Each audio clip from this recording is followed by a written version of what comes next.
I sat in the consultation room at Naval Medical Center Portsmouth and watched the orthopedic surgeon pull up my scans on the monitor. He pointed to the bright white sections where my left knee had started eating itself from the inside. "Cartilage damage," he said. "Grade 3. Without surgery, I'd lose full mobility within 18 months. With it, I could keep working for another 20 years.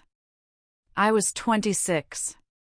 I'd been in the Navy for 4 years, working as a logistics specialist stationed at Naval Station Norfolk. My job required me to be on my feet for 10 to 12 hours a day, moving between warehouse facilities, coordinating supply chains, and managing inventory across multiple buildings.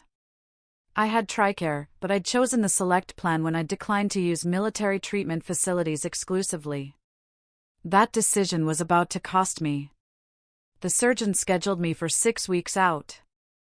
I left the office and sat in my car in the parking lot for 20 minutes before I started the engine. The November air was cold enough that my breath fogged the windshield. I had $1,100 in savings. My rent was due in 12 days. I made just over $40,000 a year after taxes, and after rent, utilities, car payment, student loans from my 2 years at community college before enlisting, and basic expenses, I cleared about $250 a month. I'd been saving that money for 8 months to afford a security deposit if I ever wanted to move off base housing into something quieter. I called TRICARE from the parking lot. They confirmed the numbers. My out-of-pocket maximum was $5,200. The surgery itself would cost $64,000 before insurance adjustments. After everything processed, I'd owe exactly $5,200. I asked if there was a payment plan. They said I could apply through the hospital's billing department, but approval wasn't guaranteed, and I'd need to pay at least $2,000 up front to qualify. I thanked them and hung up. That night I made a spreadsheet in my small apartment just outside the base gates. I listed every possible option. I could ask Navy Marine Corps Relief Society for a loan, but their limit was $1,000 for medical expenses. I could open a medical credit card, but my credit score was sitting at 612 from a collections issue 2 years prior when a billing error on my phone went unresolved for 6 months. I could delay the surgery, but the surgeon had been clear that waiting would mean more damage, more invasive repair, and potentially a medical discharge that would end my career. I looked at the last line on the spreadsheet. Family. My parents lived in Richmond, about 2 hours north. My father was a regional sales manager for an industrial supply company. My mother ran a bookkeeping business from their home office. They owned their house outright, a 4-bedroom colonial they'd paid off 3 years ago. They drove new cars, a Lexus and a Mercedes. They took 2 vacations a year, usually to beach resorts in Florida or the Caribbean. I hadn't asked them for money since I'd enlisted. I called on a Thursday evening after my shift. My mother answered on the 3rd ring. I kept my voice steady and explained the situation. I walked her through the diagnosis, the timeline, the insurance structure. I told her the exact amount. I told her I would sign a promissory note and pay her back over 2 years at whatever interest rate she thought was fair. I offered to send her the surgeon's report and the itemized cost breakdown. She put me on speaker. My father asked if I'd looked into military financing options. I said I had. He asked if I'd checked with my command about emergency relief. I said I had. He asked if I was sure I needed the surgery now or if it could wait until I'd saved more. I explained again what the surgeon had said. There was a long pause. My mother said they'd need to think about it and call me back. They called back 3 days later on Sunday afternoon. My father did the talking. He said they'd recently committed to replacing their roof and upgrading their HVAC system, and they couldn't take on additional expenses right now. He suggested I look into medical tourism, maybe getting the surgery done in Mexico for less. He said this would be a good learning experience in financial planning and resource management. My mother added that they hoped I felt better soon and that they were proud of my service. I said thank you and ended the call. I sat on my couch in my uniform pants and Navy issue t-shirt and stared at the wall for a long time. I wasn't angry. I wasn't surprised. I felt something closer to confirmation, like finally reading a document I'd already memorized. The next day I called my younger brother during my lunch break. Owen was 23. He graduated a year earlier with a degree in environmental science and worked as a field technician for a water testing company outside Richmond. He made $31,000 a year. He lived with 2 roommates in a converted duplex in a questionable neighborhood and drove a Honda Civic with a taped-up bumper and a passenger window that didn't roll down. I didn't ask him for money. I called to tell him what was happening because he was the only person I wanted to talk to. I explained everything while sitting in my car outside the warehouse. I told him about the knee, the costs, the call to our parents. He listened without interrupting. When I finished, he was quiet for a moment. Then he said he had $4,200 in savings. He said I could have it. He said he didn't need me to sign anything or pay interest. He said I could pay him back whenever I was able. I told him no. I told him that was his emergency fund. I told him he couldn't give me everything he had. He said he'd talked to his roommate who was a nurse, and she'd told him knee injuries didn't heal themselves. He said he could rebuild his savings. He said I couldn't rebuild cartilage. He said if I got medically discharged because I waited too long, I'd lose my career and my benefits. I started to argue. He interrupted me. He said he'd Venmo me the money that night and I could decide what to do with it. Then he hung up. The money arrived 2 hours later while I was restocking medical supplies. I stared at my phone. I opened my banking app and looked at the balance. I thought about sending it back. I thought about it for 2 full days. I didn't. Instead, I called the hospital and scheduled the surgery. I borrowed the additional $1,000 from a Navy Federal Credit Union personal loan at 9% interest. The interest was brutal, but it was doable. The procedure went well. I was on convalescent leave for 4 weeks. I did physical therapy twice a week for 3 months at the base clinic. My brother checked in every Sunday without fail. He never asked about repayment. I sent him $300 a month starting the 2nd month after surgery. He accepted it without comment, just a thumbs up emoji each time. Around month 5, my mother called. She asked how I was doing. I said I was fine. She asked if I'd had the surgery. I said I had. She asked how I'd managed to pay for it. I said Owen helped me. There was silence on the line.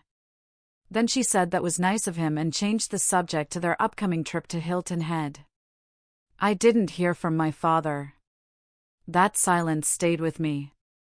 I started thinking about the pattern I'd spent years trying to ignore. When I was 12, I'd won a regional science fair. The prize included a spot at a summer STEM camp at the College of William and Mary that cost $800. My parents said we couldn't afford it that year. 2 months later they bought a 22-foot boat. When I was 16, I needed a graphing calculator for AP Calculus. It cost $120. My father said I should get a job and buy it myself. I borrowed one from the school library for the entire year, signing it out every morning and returning it every afternoon. That Christmas, my parents gave my younger cousin a $500 drone because he'd mentioned wanting to get into aerial photography. When I was 19, my laptop died during finals week at community college. I asked if I could borrow money to replace it. My mother said I needed to learn to take better care of my things. I used the campus library computers for 2 years, sometimes staying until midnight to finish assignments. That same semester, my parents installed a home theater system with a projector and surround sound. Owen had different memories. When he was 14, he'd wanted to join a travel soccer team. The fees were $600 plus uniforms and travel costs. My parents paid it all without hesitation. When he was 17, his car broke down beyond repair. They co-signed a loan for a replacement and covered his insurance increase. When he started college, they paid his first semester in full to help him avoid loans and focus on his grades. I'd always assumed the difference was about money or timing. But the numbers didn't support that. The difference was something else, something I couldn't name but could feel in every interaction. I didn't ask Owen what he thought. I didn't need to. We both knew. By month 8, I'd repaid Owen $3,000. My knee was stable. I'd passed my physical readiness test with no issues. I'd been promoted to petty officer second class with a salary increase to $47,000. I started putting $400 a month toward Owen instead of $3. He told me to slow down and focus on my own savings. I didn't. Then my father called in late October. He asked if I had plans for Thanksgiving. I said I wasn't sure yet.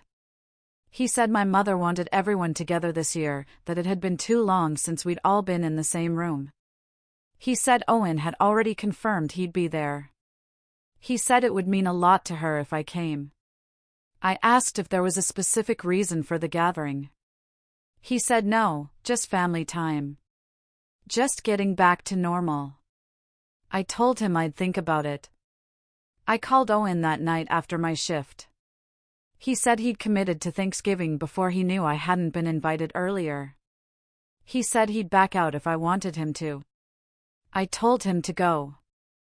I told him I'd make my own decision. I thought about it for a week.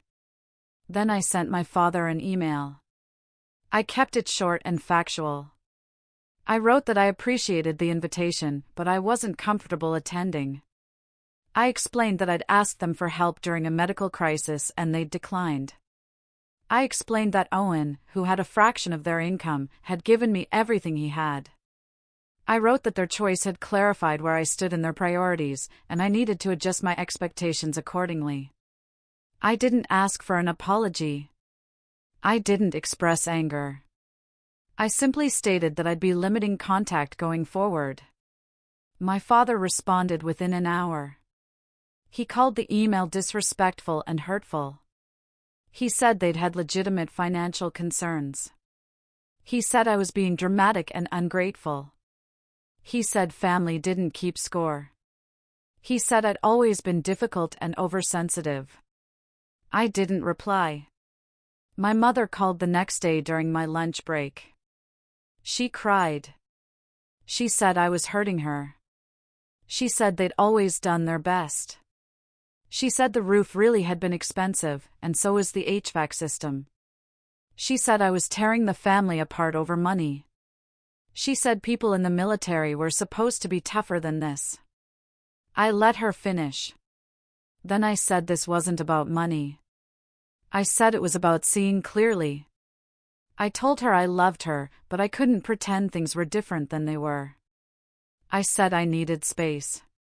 She hung up. Owen called an hour later. He said our parents had called him upset. He said they wanted him to convince me to apologize and come to Thanksgiving. He said he'd told them no. He said he'd told them exactly what he thought of their decision to refuse me help. He said they hadn't responded well. He said our father had told him he was being disloyal. I asked if he was okay. He said he was. He said he'd been thinking about our family for a long time, and my email had just made everything obvious. He said he was planning to skip Thanksgiving too. I told him he didn't have to do that. He said he knew. He said he wanted to. Thanksgiving came and went. Owen drove down to Norfolk. We got takeout from a Chinese place near the base and watched football in my apartment. He brought his roommate, the nurse. We didn't talk about our parents. In December, my mother sent a long text. She said they'd paid for the roof in installments and could have helped me if I'd just waited. She said they thought I needed to learn independence and financial discipline. She said they were proud of how I'd handled everything. She said she hoped we could move past this for the sake of the family. I read it twice. Then I deleted it. I didn't block their numbers. I didn't make a scene. I simply stopped responding. When they called, I let it go to voicemail. When they texted, I left it on read. I sent a card on my mother's birthday with no return address. I didn't include a note. Owen kept me updated. He said they'd asked about me at Christmas. He'd told them I was doing well. He said my father had asked if I was still being stubborn. Owen had said I was being consistent. By February, I'd repaid Owen in full. He took me to dinner to celebrate at a steakhouse in Virginia Beach. I thanked him for the loan. He said it wasn't a loan. He said it was what brothers did. I didn't argue. That spring, my parents sent an invitation to Owen's birthday dinner in April. My name was on it. I didn't respond. Owen called and said I didn't have to go. I told him I knew. He said he'd understand either way. I decided not to attend. Instead, I sent Owen a gift directly, a nice watch he'd mentioned wanting. I didn't coordinate with my parents. I didn't ask what they were planning. I made my own choice. My mother called after the dinner. She said my absence had embarrassed them. She said people had asked where I was. She said I was being selfish and petty. I listened until she finished. Then I said I wasn't trying to hurt anyone. I said I was simply matching their energy. She said that didn't make sense. I didn't explain further. In June, my father reached out via email. He said they were willing to reimburse me for the surgery if it would fix things between us. He said they'd pay the full $5,200. He said all I had to do was apologize for the Thanksgiving email and agree to regular family dinners. I read the email 3 times. Then I wrote back. I thanked him for the offer. I explained that I'd already repaid Owen in full. I explained that the issue had never been the money itself. I wrote that I couldn't apologize for telling the truth, and I wasn't interested in obligatory dinners. I said I wished them well, but I needed to continue keeping my distance. He didn't reply. Owen told me later that they'd stopped asking about me. He said they'd started telling relatives I was busy with deployment schedules. He said it was easier for everyone. I agreed. By the end of that year, my knee was fully healed. I'd been running 3 miles twice a week with no pain. I'd started dating someone I met through the base gym. I'd saved enough to move into a better apartment. I'd gotten another promotion to petty officer first class. Owen came down to help me move. We ordered pizza and assembled furniture. At one point he asked if I ever regretted cutting contact. I thought about it. Then I said no. I said it felt honest. He nodded. He said he'd reduced his contact too. He said it was lighter this way. I understood what he meant. My parents and I exist in the same state, the same region, the same family tree. But we no longer exist in the same orbit. I don't hate them. I don't wish them harm. I simply see them clearly now, and I've built my life around that clarity. Owen and I talk every week. We split holidays. We show up when it matters. That's the family I choose. Sometimes I think about what my father said. That family doesn't keep score. He was right, in a way. Family shouldn't have to. But when help is conditional and love is measured, someone ends up counting anyway. I just decided to stop pretending the numbers didn't matter. I wonder sometimes if that's what he was really afraid of. Not that I'd keep score, but that I'd finally know the total.